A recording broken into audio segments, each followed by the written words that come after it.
میرا نام عالیہ ہے۔ میری عمر 17 سال تھی اور میں اپنے کالج میں پڑھنے والے ایک لڑکے سے بہت زیادہ محبت کرتی تھی۔ وہ لڑکا سب سے کٹا کٹا رہتا تھا، کسی سے اس کی دوستی نہیں تھی۔ وہ کالج میں نیا تھا، کسی سے زیادہ بات نہیں کرتا تھا، لیکن مجھ کو وہ دور دور سے دیکھا کرتا تھا اور میں جانتی تھی کہ وہ بھی مجھے پسند کرتا ہے۔ میں اپنے ماں باپ کی اکلوتی اولاد اور بہت ہی لاڈلی تھی، لیکن مجھ میں زمانے کی چالاکی نہیں تھی۔ میں بہت معصوم تھی، میں نے زمانہ دیکھا نہیں تھا۔ میں بہت خوبصورت تھی، یہی وجہ ہے کہ میرے ماں باپ نے مجھے ہمیشہ چھپا کر رکھا اور وہ کبھی بھی کسی ایرے گہرے سے میرا رشتہ نہیں کرنا چاہتے تھے۔ وہ چاہتے تھے کہ میں کسی ایسے گھر جاؤں جہاں میری بہت زیادہ قدر کی جائے۔ میری نیلی آنکھیں بہت زیادہ خوبصورت تھی، کوئی بھی میری آنکھوں کو ایک دفعہ دیکھتا تو دیکھتا ہی رہ جاتا۔ حسن بھی تو میری آنکھوں میں ہی کھو جایا کرتا تھا اور اس کا یوں دیکھنا مجھے بہت اچھا لگتا تھا۔ ہماری بات چیت شروع ہوئی اور ہم نے ایک دوسرے سے قائم ہونے والے رشتے کو دوستی کا نام دیا تھا۔ اور یہ تو سب جانتے تھے کہ لڑکا اور لڑکی کبھی دوست نہیں ہو سکتے۔ ہمارے ساتھ بھی یہی ہوا اور کب ہماری دوستی محبت میں بدل گئی ہمیں پتہ بھی نہ چلا۔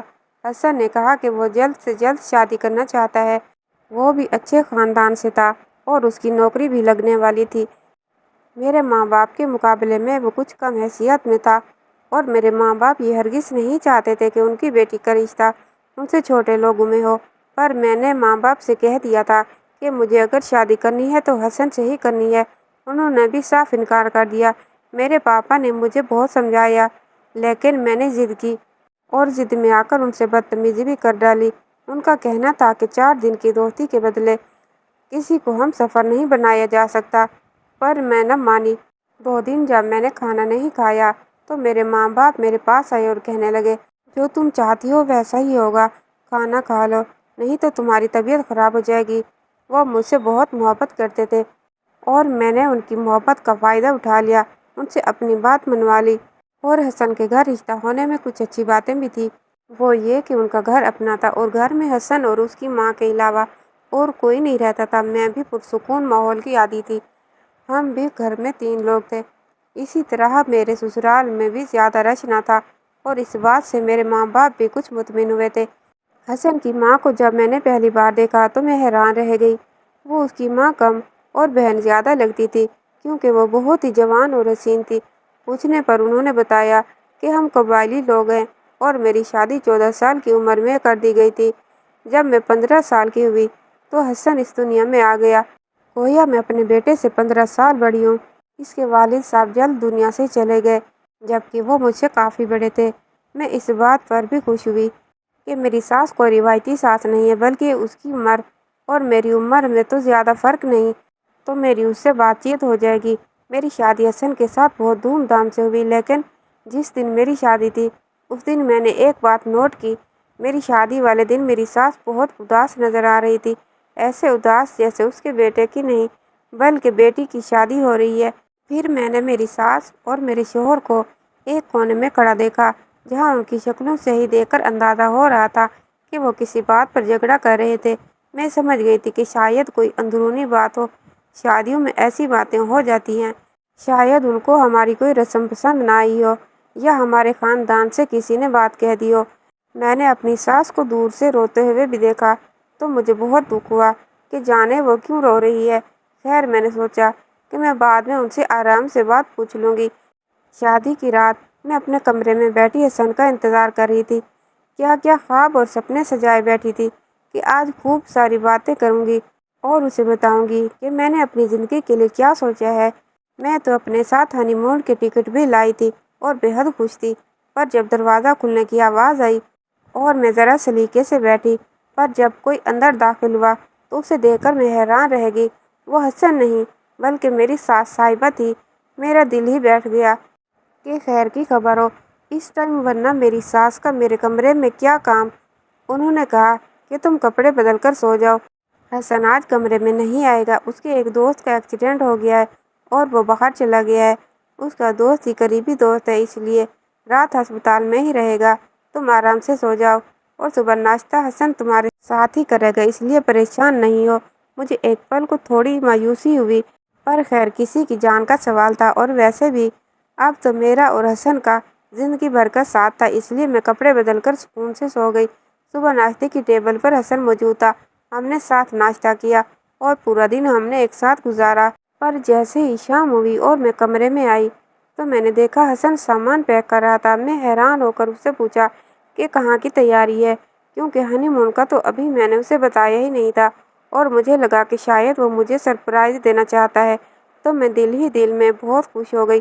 اور جب مجھے حسن نے بتایا کہ وہ کہاں جا رہا ہے تو میری تو جیسے ہی روح فنا ہو گئی۔ اس نے کہا کہ وہ باہر کے ملک جا رہا ہے اپنی نوکری کرنے کے لیے۔ میں نے اسے کہا کل پرسوں شادی ہوئی اور آج آپ جا رہے ہیں، 1-2 ہفتے گزار لیں۔ حسن بہت مجبور لگ رہا تھا۔ اس نے کہا مجھے بہت مشکل سے یہ نوکری ملی ہے، اگر آج میں نہیں گیا تو یہ نوکری میرے ہاتھ سے چلی جائے گی۔ پھر میں نے تمہارے باپ سے وعدہ کیا تھا کہ تم کو زندگی بھر خوش رکھوں گا، تو ان خوشیوں کو خریدنے کے لیے مجھے پیسوں کی ضرورت ہے۔ میں تو اس بات پر دکھی تھی کہ کیا 1-2 ہفتے بھی نہیں رک سکتا۔ حسن نے کہا اگر وہ رک سکتا تو رک جاتا، بس تم اپنا خیال رکھو، میں 6 مہینے بعد واپس آ جاؤں گا۔ میں نے امی سے کہہ دیا ہے، وہ تمہارا بہت خیال رکھیں گی۔ 6 مہینے تو یوں ہی گزر جائیں گے۔ حسن 2 گھنٹے میں ایئرپورٹ کے لیے روانہ ہو گیا۔ میں نے اسے دکھی دل کے ساتھ رخصت کیا۔ میں بہت پریشان تھی۔ میں نہیں چاہتی تھی کہ وہ چلا جائے۔ بھلا کسی کا دولہا شادی کے تیسرے دن بھی جاتا ہے؟ ابھی تو ہم نے ساتھ بیٹھ کر باتیں بھی نہیں کی تھی اور میرا ہنی مون کا پلان تو بیچ میں ہی رہ گیا۔ پر میری ساس بہت اچھی تھی اور مجھے پورا دن کوئی کام نہیں کہتی تھی، جبکہ اس گھر میں کوئی نوکر نہیں تھا۔ اور جب رات ہوتی تو وہ میرے لیے ایک دودھ کا گلاس لے کر آتی۔ جب تک میں دودھ کا گلاس پی نہیں لیتی تھی وہ میرے سامنے کھڑی رہتی تھی۔ میں تو حیران تھی کہ آج کل کے دور میں کوئی ایسی ساس ہوتی ہے جو بہو کا بیٹی کی طرح خیال رکھے۔ وہ بھی یہی کہتی تھی کہ مجھے بیٹی کی بہت خواہش تھی، لیکن حسن کے ابو جلدی اس دنیا سے چلے گئے اور میں نے حسن کی وجہ سے دوسری شادی نہیں کی۔ اور اب تم مجھے مل گئی ہو تو تم ہی میری بیٹی ہو، اس لیے میں روز تمہیں 1 گلاس دودھ کا پلایا کروں گی تاکہ تمہاری صحت اچھی رہے۔ دیکھو تو تم کتنی کمزور ہو۔ یہ نہ ہو کہ حسن واپس آئے اور کہے کہ میری بیوی کا خیال نہیں رکھا۔ سب ٹھیک ٹھاک جا رہا تھا، میں بہت خوش تھی، لیکن ایک دن میں نے کچھ بہت عجیب دیکھا کہ میرے قدموں تلے کوئی کالی سی چیز لگی تھی، کوئی ایسی چیز جسے دیکھ کر میں حیران ہوئی کہ میرے پیروں پر یہ کیا لگا ہوا ہے، جبکہ میری عادت تھی کہ میں نماز پڑھ کر ہی سویا کرتی تھی تو وضو کرتے ہی پاؤں بھی اچھے سے دھوتی تھی۔ اور وہ کالی چیز کوئی ہلکی پھلکی نہیں بلکہ میرے دونوں پیروں کے تلووں پر لگی ہوئی تھی۔ پہلے تو میں نے اسے اگنور کر دیا اور اس کی طرف سے زیادہ خیال نہ کیا، شاید کچھ لگ گیا ہوگا۔ پر پھر میں نے دیکھا کہ رات جب میں سوتی تو مجھے خیال ہی نہ ہوتا تھا کہ کب سوئی اور کب جاگی، اور روز ہی میرے پیروں کے نیچے وہ کالی سی چیز لگی ہوتی تھی، گویا جیسے کسی چیز کی کالک لگی ہو۔ اب مجھے کچھ سمجھ نہیں آ رہا تھا کہ یہ سب کچھ کیا ہو رہا تھا۔ یہ بات میں اپنی ساس کو بتانے کے لیے نیچے آئی تو میرے کانوں نے کچھ عجیب سنا۔ میری ساس کسی سے فون پر بات کر رہی تھی اور کہہ رہی تھی کہ تم فکر نہیں کرو، سب کچھ بالکل ٹھیک جا رہا ہے، جیسا ہم نے سوچا تھا سب ویسا ہی ہو رہا ہے۔ یہ لڑکی تو اللہ میاں کی گائے ہے، اسے تو کچھ خبر ہی نہیں ہے۔ میری جان میں تمہارے بغیر نہیں رہ سکتی، جلدی جلدی واپس آ جاؤ، تمہارے بغیر ایک ایک دن میرے لیے 1 سال کے برابر ہے۔ یہ سن کر تو میں حیران و پریشان رہ گئی۔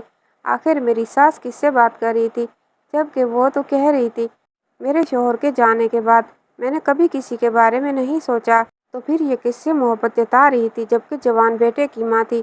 اور عجیب بات یہ تھی کہ جب سے ہماری شادی ہوئی ہمارے گھر میں ان کی طرف سے کوئی مہمان نہیں آیا تھا اور نہ ہی کسی نے میری دعوت کی تھی، جبکہ شادیوں کے بعد دلہن کی دعوت کرنا ایک عام سی بات ہوتی ہے۔ شادی میں بھی ان کی فیملی سے گنے چنے 2-3 لوگ ہی تھے۔ میری ساس جس سے بھی بات کر رہی تھی اس سے میرا ذکر ایسا کیا کہ میں ایک بے وقوف لڑکی ہوں۔ اب میرے دماغ میں کچھ ہلچل مچ رہی تھی، آخر میں اتنی بے وقوف تو نہیں تھی۔ مجھے شک ہو رہا تھا کہ یہ سب کیا ہو رہا ہے۔ میری ساس روز میرے لیے دودھ کا گلاس لاتی اور دودھ پینے کے بعد گویا مجھے ہوش نہ رہتا تھا کہ میں کہاں ہوں۔ ایک دن انہوں نے میرے لیے دودھ کا گلاس رکھا اور کہنے لگی کہ اسے پی لو۔ میں نے کہا ابھی میرا موڈ نہیں ہے، آپ رکھ دیں، میں تھوڑی دیر بعد پی لوں گی۔ لیکن وہ تو گویا میرے سر پر ناچنے لگی کہ نہیں ابھی پی لو۔ میں نے کہا میں ابھی پی لیتی ہوں۔ 5-10 منٹ تک اتنے میں فون کی آواز آئی اور میری ساس باہر گئی۔ میں نے دودھ اٹھا کر سنک میں بہا دیا اور خالی گلاس رکھ دیا۔ جب میری ساس واپس آئی تو میں اپنے ہونٹوں پر ایسے ہاتھ پھیر رہی تھی جیسے ابھی ابھی میں نے دودھ پیا ہو۔ میری ساس نے سکھ کا سانس لیا اور مجھے شب خیر کہہ کر چلی گئی۔ آدھی رات کا وقت تھا جب میں سو رہی تھی کہ اچانک مجھے محسوس ہوا کہ کوئی میرے کمرے میں آیا ہے۔ میں نے آنکھیں نہیں کھولی اور سونے کی ایکٹنگ کرتی رہی۔ میں بہت ڈری ہوئی تھی، لیکن آج مجھے پتا کرنا تھا کہ میرے سونے کے بعد میرے ساتھ کیا ہوتا ہے۔ وہ میری ساس تھی اور اس کے ساتھ 2 اور لوگ بھی تھے۔ انہوں نے مجھے کسی لاش کی طرح اٹھایا اور مجھے کہیں لے جانے لگے۔ میری آنکھیں بند تھیں، پر میں نے محسوس کیا کہ وہ راستہ 2 منٹ کا ہی تھا۔ شاید میں گھر کے اندر ہی رہی تھی۔ پھر مجھے ان کی آوازیں گونجتی ہوئی محسوس ہوئیں۔ شاید وہ کوئی خالی کمرہ تھا۔ پھر مجھے ایک شخص کی آواز آئی جو کوئی منتر پڑھ رہا تھا اور مجھے کسی چیز پر لٹا دیا گیا۔ میرے پیروں پر کچھ لگایا، جو کہ شاید ہی وہی چیز تھی جو روز صبح میرے پیروں پر لگی رہ جاتی تھی اور وہاں پر منتر پڑھے جا رہے تھے۔ میں بہت ڈری ہوئی تھی، کسی طرح اپنا سانس روکے لیٹی رہی۔ یہ عمل 25 منٹ ہوتا رہا اور پھر جیسے مجھے اٹھایا تھا ویسے ہی واپس جا کر لٹا دیا۔ میں پھوٹ پھوٹ کر رونے لگی۔ میں بہت ڈر گئی تھی۔ میرے ساتھ یہ لوگ کیا کر رہے تھے؟ میں نے حسن کا نمبر ملانے کی کوشش کی، پر ایک خیال بجلی کی طرح میرے دماغ میں آیا، کیا پتا حسن بھی اس سب کا حصہ ہو، ورنہ کوئی اپنی بیوی کو شادی کے تیسرے دن چھوڑ کر چلا جاتا ہے کیا؟ میں نے صبح میری ساس سے کہا کہ میں اپنے گھر جا رہی ہوں، تو میری ساس نے کہا ٹھیک ہے، رات سے پہلے آ جانا، مجھے تم سے کام ہے۔ اسے مجھ سے کیا کام تھا یہ تو میں سمجھ گئی تھی۔ اپنے گھر آ گئی اور ساری بات اپنے ماں باپ کو بتا ڈالی۔ وہ بھی حیران اور پریشان رہ گئے۔ میں بہت بری طرح سے رو رہی تھی۔ میرے والد صاحب نے کہا میں بھی ان کا پتہ کرواتا ہوں۔ پتہ تو پہلے کروانا چاہیے تھا، لیکن اس وقت تم نے ہمیں نہ کچھ سوچنے دیا نہ کچھ پتہ کروانے دیا، بس کہا کہ شادی کرنی ہے۔ پر فکر نہیں کرو، میں پتہ کرواتا ہوں۔ میرے والد صاحب کے بہت سے لوگ جاننے والے تھے۔ انہوں نے پتہ کروایا اور 1 گھنٹے کے بعد جو بات ہمیں پتہ چلی وہ سن کر میں حیران اور پریشان رہ گئی کہ ان کا کہنا تھا کہ حسن کے ماں باپ کو مرے ہوئے 10 سال ہو گئے ہیں اور وہ دونوں ایک کار حادثے میں مرے تھے، اسی لیے ایک ہی دن میں ان کی جان گئی تھی۔ اور جو عورت حسن کے ساتھ رہتی ہے اس کی ماں نہیں بلکہ اس کی بیوی ہے۔ پر میرے پیروں تلے سے زمین نکل گئی۔ تبھی وہ اتنی حسین اور جوان تھی اور اس نے ایک رات بھی مجھے حسن کے پاس نہیں چھوڑا۔ حسن کی لوکیشن پتہ کروائی تو وہ بھی باہر کے ملک میں نہیں تھا بلکہ کراچی میں کہیں بیٹھا ہوا تھا۔ میرے والد صاحب کو بہت غصہ آ گیا۔ وہ کچھ بندوں کو لے کر حسن کی لوکیشن پر پہنچے اور اسے دھر لیا۔ اس نے 2-4 منٹ مذمت کے بعد بتا دیا کہ اصل بات کیا تھی۔ وہ میری ماں نہیں، میری بیوی ہے۔ یہی سچ ہے، ہماری شادی کو 5 سال ہو گئے ہیں، ہمارے گھر اولاد نہیں ہوتی۔ میری بیوی نے ایک عامل بابا سے رابطہ کیا اور اس نے کہا کہ اگر تم ایک کمسن لڑکی کی قربانی دو جو جس کی آنکھیں بھی نیلی ہوں تو تمہارے گھر ایک ساتھ 4 بیٹے پیدا ہوں گے۔ میری بیوی بہت ضدی ہے اور وہ گھر بھی میری بیوی کا ہے، نوکری بھی مجھے میری بیوی کی وجہ سے ملی ہے۔ وہ مجھ سے اپنی ہر بات منوا لیتی ہے۔ یہ سبھی اسی کا پلان تھا۔ اس نے عالیہ کو مارکیٹ میں دیکھا تھا اور پھر اس کے بارے میں ساری معلومات جمع کی تھی۔ عمل کے مطابق 20 دن تک اس نے عالیہ پر کوئی منتر وغیرہ پڑھنے ہیں۔ اس کو دودھ کے گلاس میں نیند کی دوا ملا کر دے دیتی تھی اور 20 دن کے بعد وہ عالیہ کی جان لے لے گی۔ میرے والد نے حسن کو پولیس کے حوالے کروا دیا اور میری اس سے طلاق بھی کروا ڈالی اور پولیس کے ہاتھوں میں حسن کی بیوی رطایہ بیگم کو بھی پکڑوایا۔ ان پر 420 اور دھوکہ دہی کا کیس کروایا اور میں اپنے گھر واپس آ گئی۔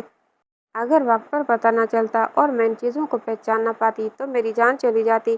میں نے اپنی زندگی میں اس حادثے سے یہی سیکھا ہے کہ کسی کی محبت پر آنکھیں بند کر کے بھروسہ نہیں کرتے۔ محبت صرف ہم سے ہمارے ماں باپ کرتے ہیں اور کوئی نہیں کر سکتا۔